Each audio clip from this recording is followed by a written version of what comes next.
artichoke hearts, and it was really In a fun. fryer, like in like a big fryer, yeah. So it was a lot of fun. Okay, we have 1 minute. So if you're gonna talk, it's fine, just go in the hallway, because it'll get picked up. It'll get, well, I'm gonna let everyone in. So this has nothing to do with the tapestry? This is, Can you tell me what this? This is the art. Hello, how are you? You'll enjoy it, just have a seat and you'll enjoy it. That's interesting. Okay. So hello, everyone. We're gonna start in 1 minute. Just those of you in the room, if you need to talk, just go in the hallway. This is, I hope everyone had a good week off last week for Thanksgiving. This is class number 4, I think, of a special treat of a 2-month series. This month we're focusing more on modern art, and just looking at art, and Jewish art. And we have a very special guest, again today. And then starting next week on, December 5th, we will be focusing on an exhibit that we're curating for the lobby on antiquities. And next week, this is, can you just, mute people? I think, have a special treat of a 2-month series. Ron. Okay. Judith Beiner will be with us next week. I think next week's class, we're just sitting and hearing a lecture, and then she's away for a week, and then, but I'll be doing class, and then the 19th, we'll be touring the exhibit. So it's an exciting, we're going between ancient and modern. And in a moment, I'll introduce our special guest, Dr. Wilma Siegel. And Dr. Siegel will be with us. And then after her presentation, I'm going to talk a little about looking at art.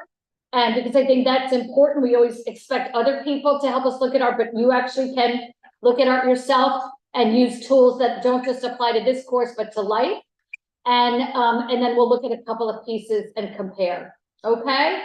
Sound like a plan? Fabulous. Okay. So I want to introduce you to my friend, Dr. Wilma Bolkin-Siegel. I met her, I love art and art history, and I have a friendship with Irvin Lippman, who's Dr. Irvin Lippman, who's the head of the Boca Raton Museum of Art. And he said, because of all the work I do in art and Holocaust and in general, he said, you have to meet Dr. Siegel. And I know I not only met Dr. Siegel, but she's truly a friend and a talented, amazing human being. If you talk about evergreen and our lives and doing different things in different part of our lives, she is that epitomized. Dr. Wilma Bolkin-Siegel is widely regarded as one of the most talented and prolific watercolor artists in the United States, with a career spanning several decades and producing a large body of work. Her distinctive brush stroke and use of bright, vibrant colors are instantly recognizable, evoking a sense of joy and wonder in those who view her paintings. And a little later after her lecture, we're going to actually look at color and how to understand color in art. Dr. Bolkin-Siegel is particularly well known for her series of portraits inspired by social realism, which includes Holocaust survivors and liberators, faces of AIDS, veterans, children of the modern family, Muslim women in America, and spirituality. These series capture the essence of the human experience and shed light on important social issues, demonstrating the artist's deep understanding of human condition. Dr. Siegel also I guess her first part of her life or her career was a very highly regarded physician who did groundbreaking work with AIDS patients and with hospice work. So she has a medical background and paints as well. So you talk about using all the different sides and parts of your brain. She is the epitome of that. She's truly a Renaissance woman who brings human beings together to discuss and talk about art. And if you went on the art trip last year to South Florida, to the Holocaust Memorial, Dr. Siegel was with us as well for lunch, and we looked at her paintings at the Holocaust Documentation Center in an exhibit that she had there, and she has exhibits in galleries and museums throughout the country. So with no further ado, I'm going to turn things over to Dr. Siegel. And Dr. Siegel, I'm going to share the painting, the first painting that we talked about. I'm just going to make it bigger for the screen. Thank you. Welcome, Dr. Siegel. Thank you for that kind introduction.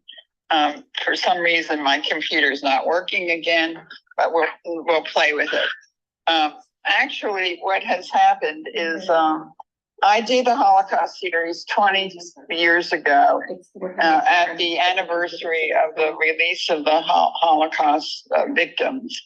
And then I continued on doing second, third, and fourth generation.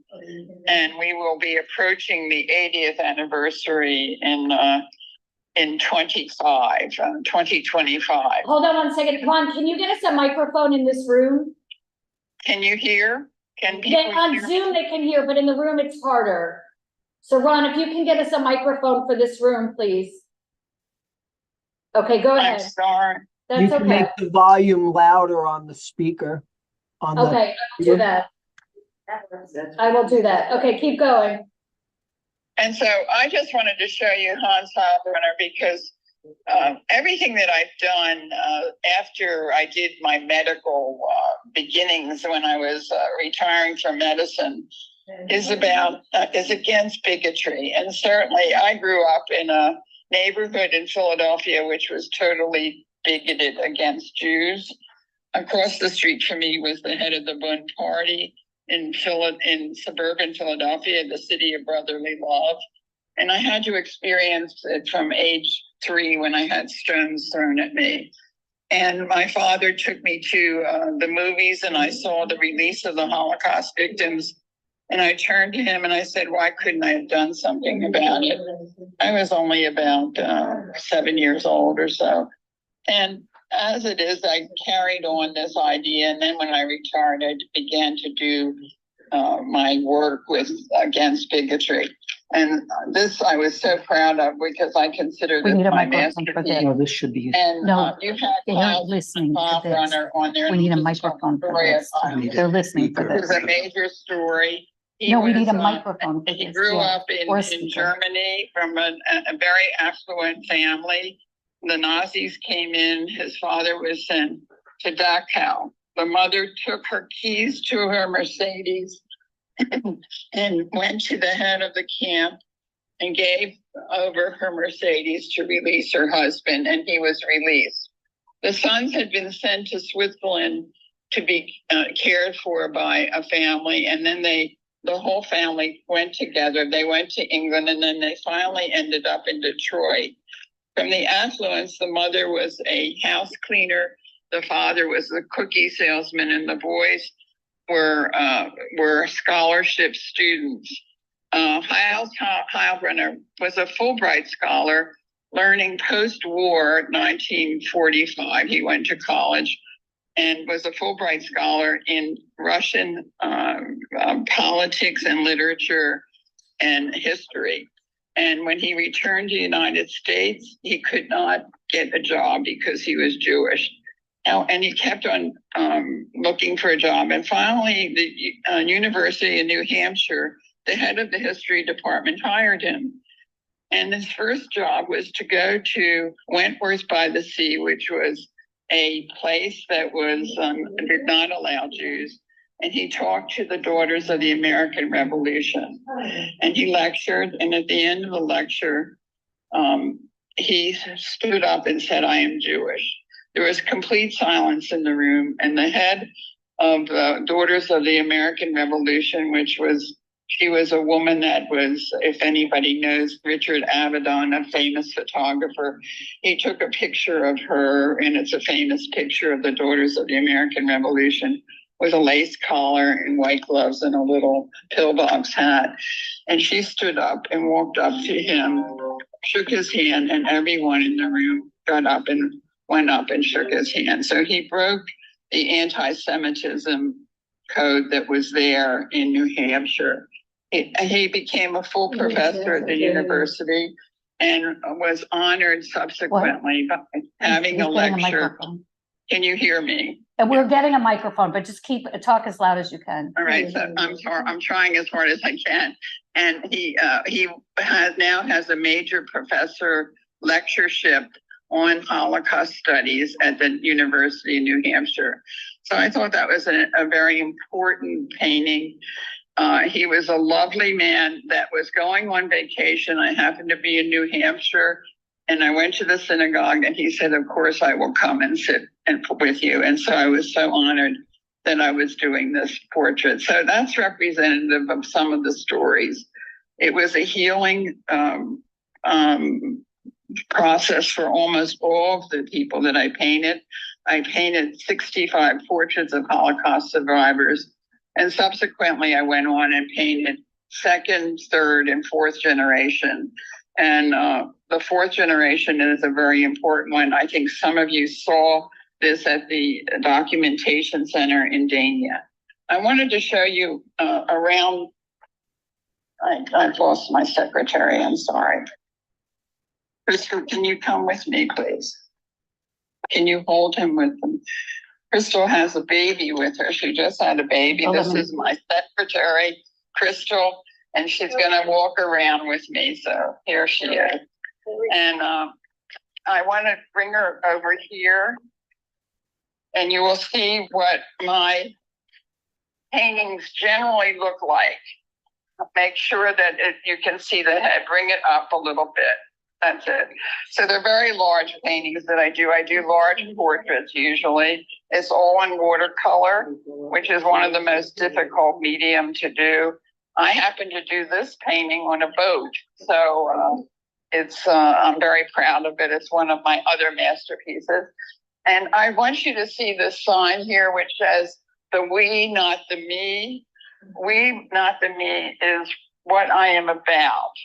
I think we need empathy in this world, and it describes anti-bigotry. We should be talking and being with others rather than just thinking about ourselves. Turn this around here. And this is currently what I'm showing here, which is flower power. These are paintings that I've done in all watercolor, all different styles of flowers that I am selling for the International Solidarity for Human Rights. I don't accept any money. There's no need for me to have money at this stage in my life. And so I want to give the monies of whatever, if anybody wants to buy any of these paintings, to girls that have developed this program, which teaches the Universal Declaration of Human Rights, made by the United Nations. That was appointed, they appointed Eleanor Roosevelt, who met with 195 countries to develop the Universal Declaration of Human Rights, that everybody should know the 30 articles and that we would never have a Holocaust again. Well, here we are again in another world with bigotry and war again. So come around here, please. Show them the rest of that. And I'm going to show you where I paint.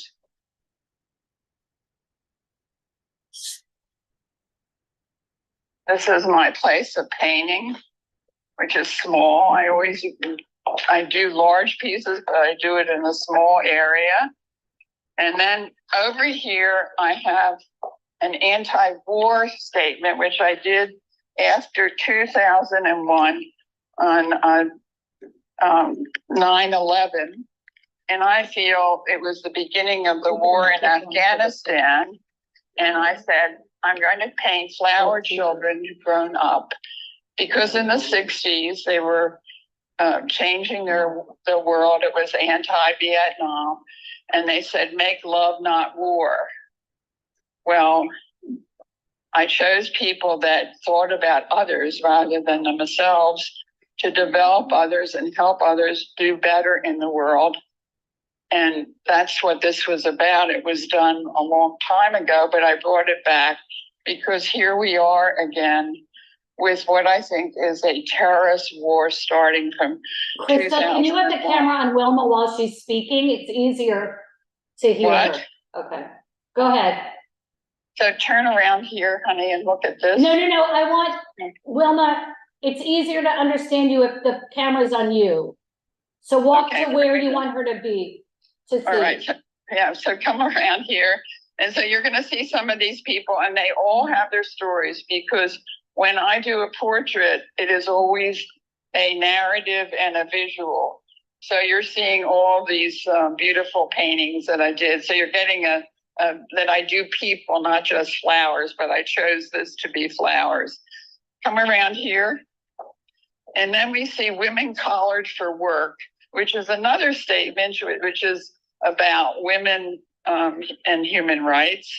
And what I did is I chose some of the women that I had painted in Flower Children Grown Up, and I found shirts that represented their personality. And I reproduced the photograph of the painting on this, and I wrote their stories. So I'm sorry, I'm losing one. Yeah. And so that's another issue, which is again about human rights. Do you have any questions of me? So Wilma, can you talk a little bit about how your Jewish identity informed your art and that transition from medicine to art? Well, my Jewish identity goes back to the Ten Commandments. It's about morals and ethics. And my prime thought is do unto others as you wish others to do unto you. So that's really what I'm about. And even when I was a doctor, thinking about what was so necessary in life and death, it was about empathy. Empathy is about we, not just me. And I was an oncologist. I wanted to cure cancer. I was early on in chemotherapy. When I was in medical school, I did a seminar on cancer chemotherapy. That was in the 50s because I'm an old lady. And at that time, nobody knew anything about cancer chemotherapy. And when I went to the clinics, I knew more than my professors, and I helped the patients in the cancer clinics because of my knowledge. And I went onward and I studied with the father of cancer medicine, which was David Karnofsky at Memorial Sloan Kettering. And when he got me my job at Montefiore Medical Center, Einstein Medical College, he called me into his office. He had cancer. He showed me the x-ray and he said, "Wilma, can you please stay and take care of my patients?" Well, that's the beginning of my career. And the father of cancer medicine trusted me to take care of their patients, his patients. And now I look back and I say, boy, did I win the Nobel Prize. When I look back on that with that honor. But he was an exceptional human being, cared about his patients. He made rounds at 2 a.m. in the morning to make sure his patients were well. And that's what he taught me. He taught me what medicine was about. And that's really what Judaism is about. And what's your next project? What? What's your next project? I've been trying to figure it out, but we're going to look at this beautiful baby here. And I'm thinking that I want to paint COVID babies. I have a great grandson that is a COVID baby, and he's quite brilliant. And I think COVID babies are a little different. They had so much attention from their parents. And I think that's kind of beautiful parenting that was happening. And there's a lot of love, and you should see how this baby is looking at me as I'm talking about what happened during COVID times. It's a very beautiful picture. So I think that's probably what I'll do. I'm not quite sure yet.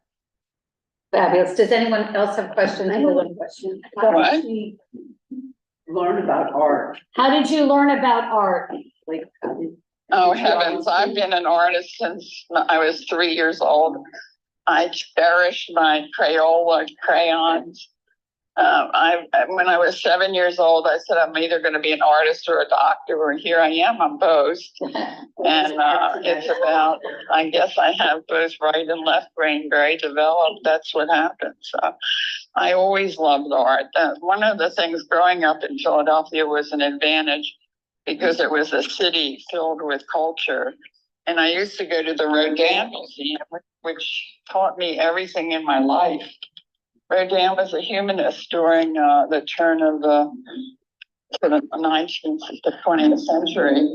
And he was an interesting man, who painted what life was about. And the first thing, there was a Rodin Museum in Philadelphia, and I would go there developmental years. The first thing I would see was the gates of hell. Well, I became a hospice palliative care. It's about life and death. He painted the thick earth, about intellectuality. He painted the kiss, which is about love of mankind. He painted the intellectuals of all. He did busts of intellectuals of his time, including Balzac and George Bernard Shaw. And the hand is a very important part of what humanism is.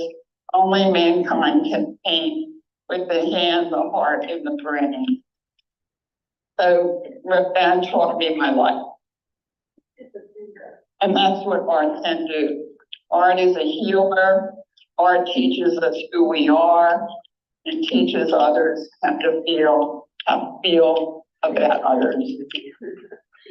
Wilma, I'm gonna just bring up, because it was hard hearing you when you spoke about the Holocaust survivor, so I'm just gonna bring him up again.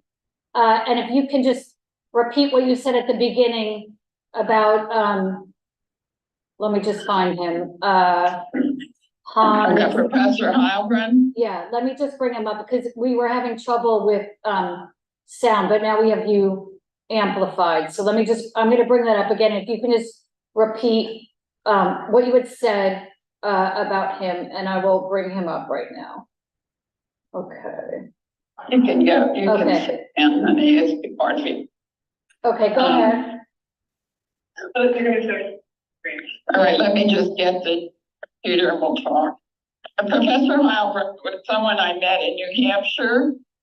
I happened to be up there. I had a boat and I was in the process about 20 years ago doing the survivors and liberators of the Holocaust series. And he was a very important one to break anti-Semitism in the country.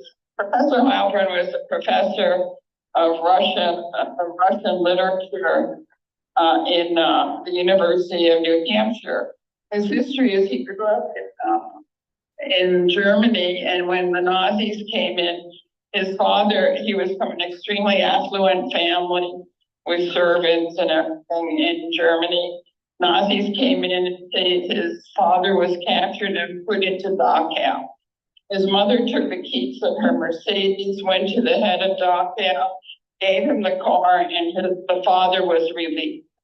The boys, his brother, he was sent to Switzerland where a family member took care, and then they all met each other again and together, and they went on to England and then came to America. They ended up in Detroit, and the mother became a servant cleaning houses, and the father was a cookie salesman. The boys went on to education, and Professor Heilbrunn won a Fulbright scholarship and studied Russian literature and Russian history. When he came back to the United States, this was post-war, 1945, he was looking for, I think it was probably about 1949, he was looking for jobs and he couldn't get a job because he was Jewish.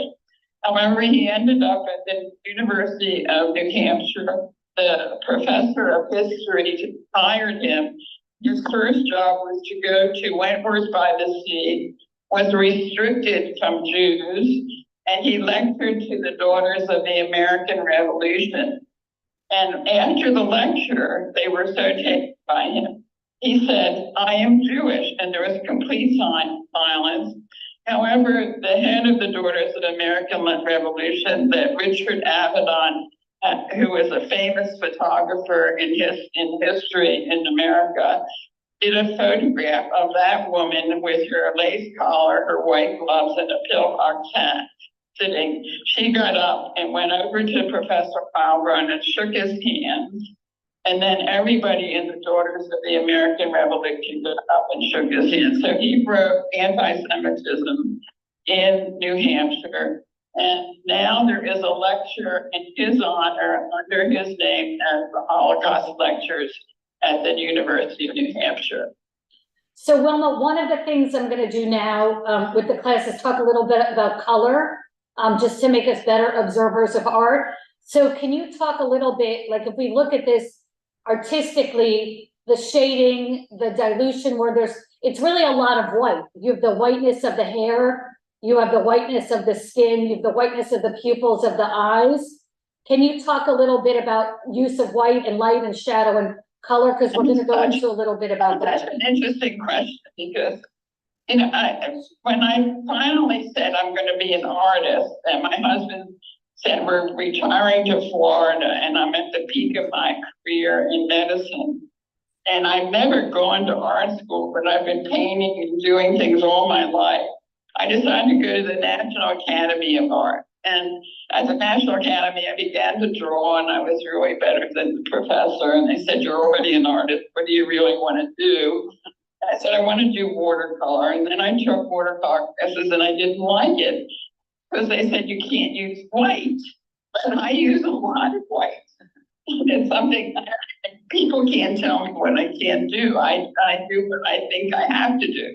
And so I use white. And that's interesting that you picked that out because it is an important absence of color. But color for me is part of, I don't do value. Value is light and dark. I am a colorist. So when you look in my studio, all you do is see color. It's intense color, and it's very hard to do values with color, but you can do values. But I adore color. And when you see my real portrait that you're not seeing a lot, think flowers. Flowers are creative beings that make for the future. They make seeds, you know, it's what they're about, crafting and what have you. But the colors, that's why you're seeing in here a lot of flowers, because I was teaching myself to push color, and flowers taught me that. And I love flowers. I mean, when I always have fresh flowers in my home, it's something that I adore. And so, but color, it moves me, and I collected artists, and my collection is mostly color artists. It's interesting to understand it. Jessica, thank you. Of course. Well, what I'm going to do with them is actually talk about color now, because it's so important. Just everyone kind of know, like you have just so much here, and how is it that you see light and you see shadow, you see wrinkles, you see the transition from hair to skin to lips and nose and all that thing. So any other questions for Dr. Siegel? Okay. It's interesting, it's the blue. Most of the time people ask me, why do I crop so much? I crop because it's psychological. My center of interest is always the eyes. The eyes are the mirror of the soul. They tell me who you are. And when I interview people, I look in their eyes, and I've taught medical students that's the only way you can get to know people is to have eye contact. And it's very hard for me because everything is virtual, and it's very difficult because that's not what doctors are doing. They're not touching us, they're not looking at in reality. So I want to push eyes a lot. Fabulous. Dr. Siegel, thank you so much. I'm sorry about the sound issues at the beginning. You're welcome to stay on or not. We really appreciate your time with us and your incredible work. And again, like, you are evergreen for sure. And it's amazing to learn with you today. Thank you so much. Thank you. Yeah, you need to share my thoughts. What's that? Thank you for the opportunity to share my Oh, it's thoughts. an honor. It's an honor, truly. Well, we're seeing the entire portrait because. I'm trying to, you kind of are, the plaid shirt, I don't know why I can't make it the way that's the bottom. Oh, wait, let me share again, To sorry. me, it was the blue. Hold on, wait, I'm gonna share, let me share. You just get, it stops here. So, and then there's her signature, and he has a checked shirt on, but she goes very close. If I remember correctly, Wilma, you also, put tchotchkes sometimes, or like physical objects in some of No, these. I didn't do it. Many of the Holocaust series I do a lot of pasting of photographs of memorabilia in the background, so it tells another part of the story. And it's verbal and visual together is what I wish. So, and I have a style. You can tell my style, and it's mostly the intensity of the eye, because that's my message of who you are. It's funny, I've done a lot of Holocaust work in South Florida, and when I know someone, I recognize them in her, like Nancy Dershaw, who's a child of survivors, is friends of mine. She's been portrayed. Rosette Hyam, who's spoken here, Norman Fragman, who's very well known in the community and spoken here, that you really get the essence of them. So this month we really looked at more modern art and different perspectives. I feel like I want to just share with you some insights from color and recommend this amazing lecture. And then I want to look at 3 portrayals of Jewish women to end today, because we're going to go to Antiquities for the month of December. So in the great courses, there's a fabulous, don't pay $400 because you get them for like $30, the courses, like they always have sales. There was a lecture, as I am, hoping to start a PhD and look at art that comes out of post-traumatic experiences. I need to enhance my arts education. So I got this great courses course, how to look and understand great art. And there's a lecture on color. My daughter's an architecture major and has been an artist. I've never seen such a clear presentation about color. And I think it's changed the way I look at art. So I just want to share a little bit of that presentation about color. And then I'm gonna look at 3 Jewish women. And I want us to focus on like, not only the content, but how we look at art, because ultimately, like the more you're an art collector, Natalie, so you know this, but for others, like you often feel like, oh, someone has to explain it to you. But the first and most important thing is what you see and what you're drawn to. Like that matters first more than anything. I think we have like low self-confidence about our art and our ability to interpret, and like we are allowed to do that. There might be, and the more you know, the more you know. So if you're more well-informed about history or about color or about paints and when this paint was invented or that, or what was going on politically at the time, it just makes the piece come more alive. And I think that, for example, even these 2 pieces here, there's 2 stained glass pieces in here for those who are online. They were put in the lobby of the temple before it was refurbished in a welcome center, right? Quote unquote welcome center. Why? Because they were supposed to be welcoming images. So you have Ruth and Naomi, Ruth, the first convert to Judaism. Over here, there's lights behind them. I should actually turn the lights on over here. And then here you have Abraham welcoming people in the tent. I'll actually, if I go stand by them, I think the owl will follow me, right? So if you just look at these, they remind me of, do you know like cartoons from the 70s, like Josie and the Pussycats? And like that, Jabberjaw. Did you watch those? Jabberjaw, or hopefully the owl was following me. Jabberjaw, or what's another one? A Scooby-Doo. It's that 70s. There they are. They're lit up now. And Ron, is the owl following me? It doesn't look like it is, but it is okay.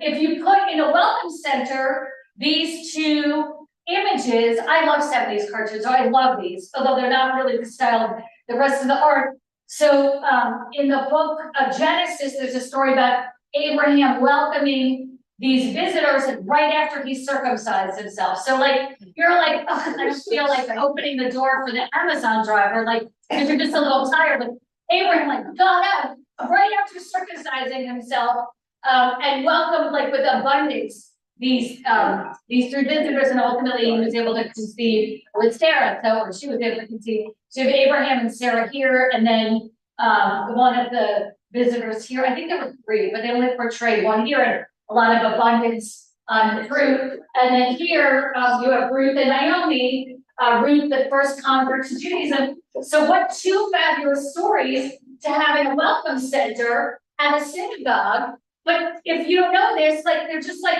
lovely stained glass. It kind of look like Scooby-Doo and Josie and the Pussycats, like that 70s style of cartoon. But if you know a little more context. So the more you know, so as we look at art, whether it's ancient next month or modern now, I think it's really important. So I'm just going to share this little bit about color. And then, as I said, these three portrayals of Jewish women. So let me hold on here. And here we go. We're just going to be taking a few minutes here to review the basics, and this will pave the way for understanding the more sophisticated properties of color. First of all, you have the primary colors, and those as you're looking at them are yellow, red, and blue. You have also secondary colors, and that makes perfect sense, that term, because they're made up of combining primary colors. So if you combine yellow and blue, you will get green. If you combine blue and red, you'll get purple. And if you combine red and yellow, you'll end up with orange. And then if you combine those further, you end up with the tertiary colors, with a color that might be a combination of all of them, like something teal or aquamarine. So now that we know that, we're going to stay with this color wheel because we're learning about the relationships of color. And really, we're only talking about two. These are usually called color schemes. There are two. The first is analogous, and the second is complementary. So let's start out looking at the color wheel for analogous colors. Analogous colors are those which on the color wheel are adjacent to one another. So you can look at red, orange, yellow, and those are all analogous. Now, when you say analogous, that means that they are like. And that just made sense because we just learned the secondary colors actually belong to it. So I think a good way of thinking about analogous is they're in the family. Analogous color scheme is very blended, and it's used by artists if they want to make a very soft and harmonious use of color in their work. Now, the next color scheme is complementary colors, and those are, in fact, opposite one another on the color wheel. So red is the opposite of green, purple is the opposite of yellow, and blue is the opposite or complement of orange. And Just if you think think about it, just 1 second, think about all your teams. I didn't realize this, so that my daughter's a Florida Gator, orange and blue. Think of Minnesota Vikings, purple and yellow. Think of Christmas, red and green. Like they're, these teams, like how did they do that? But they just, that's how whoever designed these. we said the other was like a family. I like to think about complementary colors as a couple, because a lot of times we say, boy, what have they got in common? It must be that opposites attract, because with complementary colors, it's exactly what happens. They actually intensify one another when placed together. We didn't know exactly why this worked until really towards the end of the 19th century, when it was discovered that actually one of those complementary colors will produce on your retina an after image. And if you think about it, if you're looking at red, and it's producing an after image of its opposite color. It's all chemical, but it's producing an after image of green. Can you imagine if you put green right next to it, you'd get a double green. And so that's how complementary colors work. Now, I mentioned that we learned about this in the 19th century, but artists have known about this and how that works without knowing about the retina. They know how it works in a painting. And so let's start out by looking at this work, which I hope will become one of your favorite works, as it is mine throughout the course. This is by Raphael. So what she does, actually, just listen to her for a minute and notice this is a painting she comes back to again and again. And it's about a time that's, contiguous with Jewish history and the philosophers that influenced Judaism, but listen to what she says about color in this painting. It is the School of Athens, and it dates from 1510 to 11. And in this, you'll see that this is a very complex composition. We have an awful lot going on. There's this huge space, but notice how does he get you to emphasize and have that focal point where he wants you to have it, which is right in the middle as we look at the two main characters, Plato and Aristotle, walking into this scene with all the other philosophers around them. Now, there actually are, and we'll see this later, a lot of different things that Raphael does to make us focus on that particular point.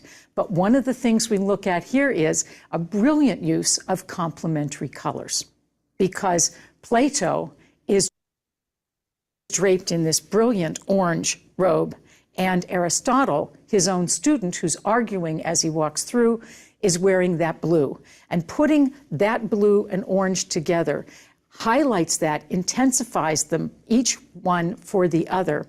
And that's a way of getting us to look at the center of this painting.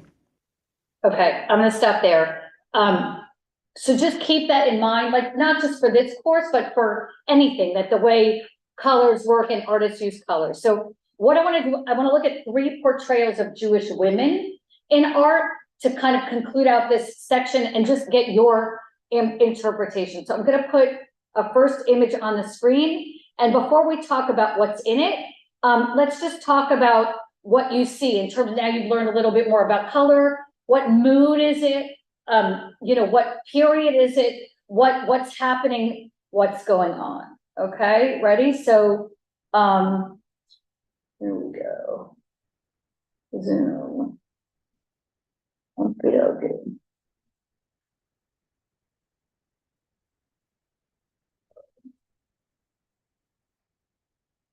Let me just make it a little bigger. Slide. Okay, so before we kind of go in, and like at a museum, you know, the description will be to the side, just yell out what you see. Whether you're online, you can unmute, or here in the room. The woman's holding someone's head. Okay, the woman's holding someone's head. What else? What else do you see?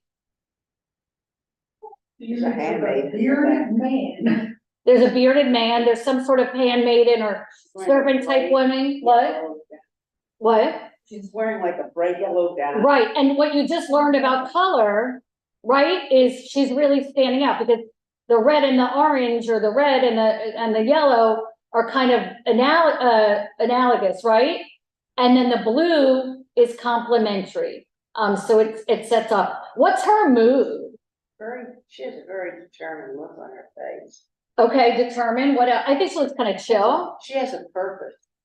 Right. There's purpose in her movement. Right, and if you think about how women, this is based on a biblical, post-biblical story. I'll talk about where it sits.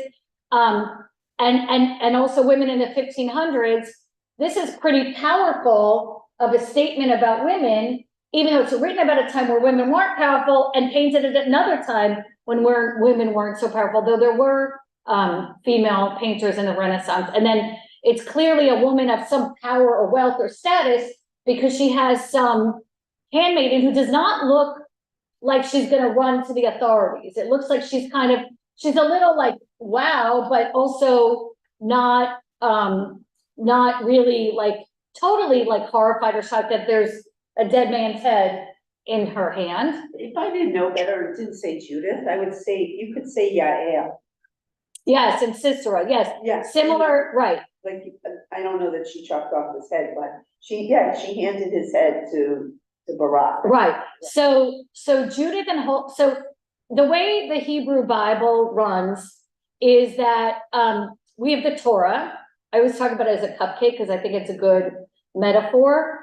We have the Torah, which is the Genesis, Exodus, Leviticus, Numbers, Deuteronomy. That's what's in the Ark. Then there's the prophets, where we read Haftarah from, like Isaiah or Joel or Jeremiah. And then there's a third section of the Hebrew Bible called Writings, which has like the book of Esther and Psalms and Proverbs. And there's that. And then there's this section called the Apocrypha. And they're Jewish texts, but they didn't make it into the Hebrew Bible, the Tanakh. But if you get a Christian Bible, a King James Bible, which has the Jewish Bible, or they call it the Old Testament. I don't call it old because it's it for us, but it has the Old Testament and the New Testament, what Christians call. There's a section that's not in our Bible, but that's in the Apocrypha, but they're Hebrew text, called the Apocrypha, which has like Judith, Tobit, Maccabees is in there as we come up to Hanukkah. Maccabees are not in the Hebrew Bible, it's in this Apocrypha kind of middle section. And Judith and Holofernes is there, and like the story of Yael, this is a woman, a Jewish widow, who kind of snuck into Holofernes' tent, who was sieging the city that she was in, and got him drunk and chopped his head off, and then brought it back to Betulia, the city. And just often women didn't have, like, women get things done in the Torah through drink and through sex. It's the way Ruth gets things done. It's the way Laban gets things done in order to get Jacob to lay with Leah instead of Rachel. It's like the women use what they had, their prowess and alcohol, and men's like weakness in order to, at the time, I don't know, today, in order to get things done. Okay. So now, let's just look back at this. So this is from the 1500s. And in terms of what this painting makes you feel, let me just share it back there, sorry. Just kind of what emotions does it bring to mind? I'll tell you why I chose it originally. I didn't choose it for today for this reason, but the reason I chose it originally is so during like the Me Too era, which I wish it was more long lasting, but I don't know if it is or not. I can't figure it out. I use this painting in contrast with the next painting I'll show you actually, as a kind of a view that when a woman speaks up in like that Me Too setting or gender inequity or hostility in the workplace or the world at large, a woman is, are you okay? Okay. That was just me. Okay, got it. I thought you gasped. Sorry, you scared me. A woman is looked at like such a crazed woman if she tries to like raise these issues. Think of these depictions of women like you know, like happened kind of in the 2016 election where women were really portrayed in like very odd and unusual ways. And that when, and so I use this as an example of like what people see when they see a woman like asking for gender equality or things to be addressed. Like we're kind of seeing like these crazy women who want to chop off heads. And then I compared it with this painting. Anyone recognize what this painting's from? It's more modern. I don't know if you know what it's from. It was a hit show that everyone was watching during COVID. Yeah. Shtisel, well done. So this is Shtisel from Shtisel. Actually, Alex Tubis, I got in touch with him. He's an artist, an Israeli artist, Russian-born Israeli artist, who painted. So the character, oh my God, what was his name in the show? He's so cute. What's his name? Yeah, what's his name? Whatever his name is, he's in a lot of stuff now. Aviva, yes. Akiva. Akiva was an art, right? His dad wanted to be a yeshiva bucher, and all he wanted to be was an artist, which is like in contrast with no graven images and all that stuff. So, so Akiva is in love with this woman, and so he paints her in this very like docile, maternal, I think almost subservient way. Now you see his father to the left. If it's his father's looking on at his life and often in disapproval, like his father, who is very violent and angry and dramatic on the show, is a more intense energy. And so the mood here, I mean, let's talk about color again. What's the dominant? And in the lecture, she goes on to talk about when you use color, you sometimes dilute it with more black or more white. So in Wilma's painting, right, it was much more, it was white. And if there were blues, they were diluted with white. And there were yellows, they were diluted with white. If there were reds or oranges, they were all diluted with white. Here you have really the opposite, where it's a very blue, except for the contrasting chair, you know, which we know now is, what's the word? Not analogous, complementary, thank you. Complementary, and people in interior design, you probably know these terms too. I don't know if like they're familiar or not, but everything that, the mood is very, like, there was a lot of black added to the blue, or just black used, as you can see with the background. There's enough blue and black that her dress stands out, but it's very dark. And then even the shirt, you know, that yeshiva bucher kind of look with the black pants and the white shirt and the tzitzit hanging down, even his father's shirt is a little bluish there, but obviously diluted with white. But even the like wrinkles and the creases and, you know, the essence of baby, like you're not seeing the whole of the baby, but you're seeing the essence of the baby. So that's when I was talking about, when I was using this painting, it was more to show, like, I think sometimes what people want Jewish women to be like, or wish Jewish women had been like, or hope they would have been like that at a certain place, time and place, but not anymore. And then the third piece of art I want to show you, I may have shown it to you already, is a piece from, I was just at the Golda Meir house in Denver, Colorado. Golda lived in Milwaukee when her family came to America, and then she had a lot of tension with her parents. So she went to join her sister, who was in a Zionist community in Denver, which has a large Jewish population and Zionist community. Let me just see if I can get this a little bigger. And I just fell in love with this picture. And I was there like the week the war broke out. The war had already started. It was like October 9th, 10th when I took this picture. So just tell me what you see here. I think we looked at this in the first class, yeah. But Yeah. still, it's very. Right, so well. you have everyone else kind of Yeah. engaged, even a guy to upper left is smiling, right? And people like seem fine and calm, and the guy to Golda's, I guess it's her right, is looking like puzzled by her, and she just is completely like she could be imagine when you're looking at art, one of the tools also to use looking at art is take away some things, right? So take away everyone but Golda, right? And she could be sitting anywhere. She could be sitting there today. She could be sitting there in that time. She could be sitting there, you know, in the pogroms when she was a child. Like that is such an understandable pose from Jew to Jew.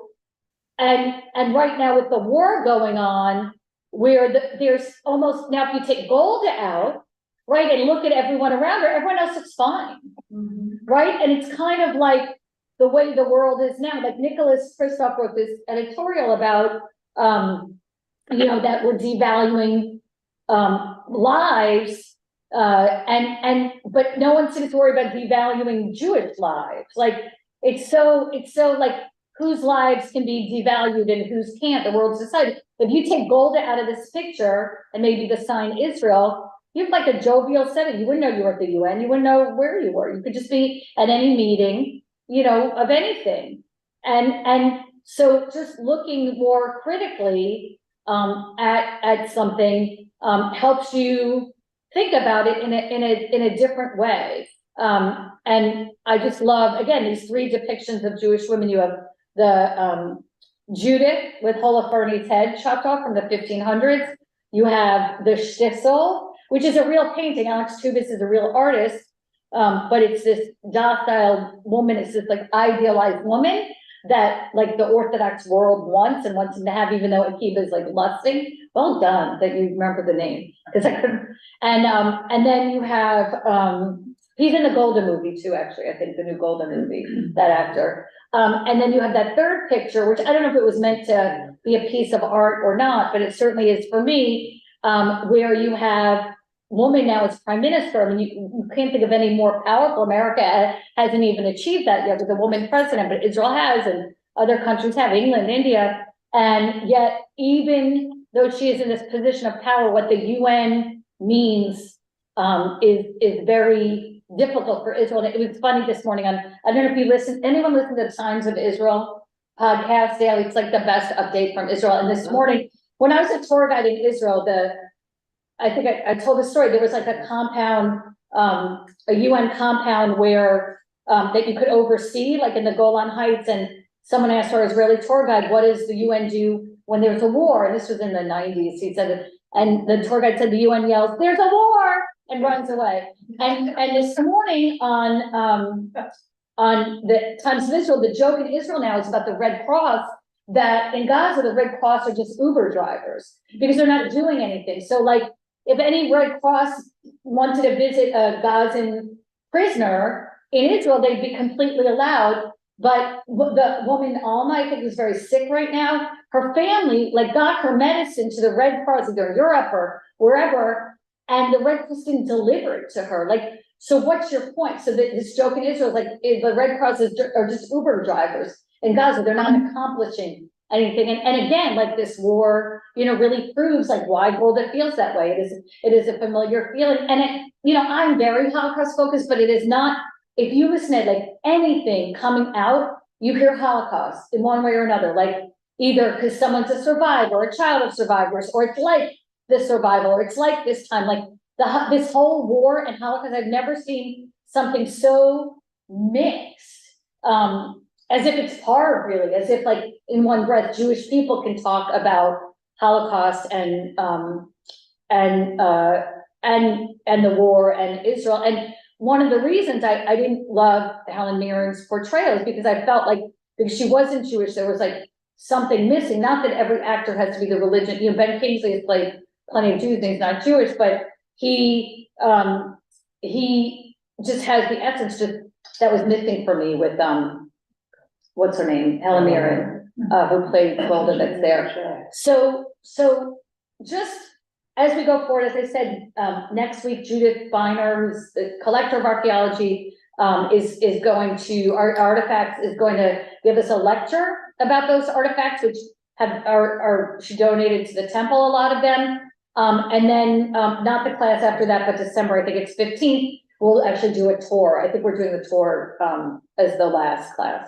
So just look at things differently, look at colors, even Matt is coming to Temple, I think, in the spring, the artist who did this series here. So just again, like, I don't know, for art, I'm not an artist. I don't know if anyone is. Maddie's not here this week, but Maddie's an artist. Like, what is intrinsic for artists versus what has to be learned? Like, it was funny to me, she said she went to the academy, it was better than, I don't know if you're still on, Wilma, was better, she's still there, better than her teacher, but what do they teach you at the academy? That color lecture, I mean, my daughter's an interior, architecture, interior design, she had never heard a lecture like that about color. So I think it was really like very powerful, useful. So hopefully you'll see things with greater eyes, and also like themes, like and I think that's what we can do too. Like, I put 3 Jewish women together. There's no one who said these 3 paintings belong together, but for me, I curated them together. You should feel empowered to curate your own stuff. Any last questions or comments? Okay, Wilma, thank you so much. I see you're still on. Thank you so much for being, sorry for the technical trouble we muddled through in the end. And thank you everyone on Zoom, and we'll see you next week. All right, take care. Thank you, Ron, our producer.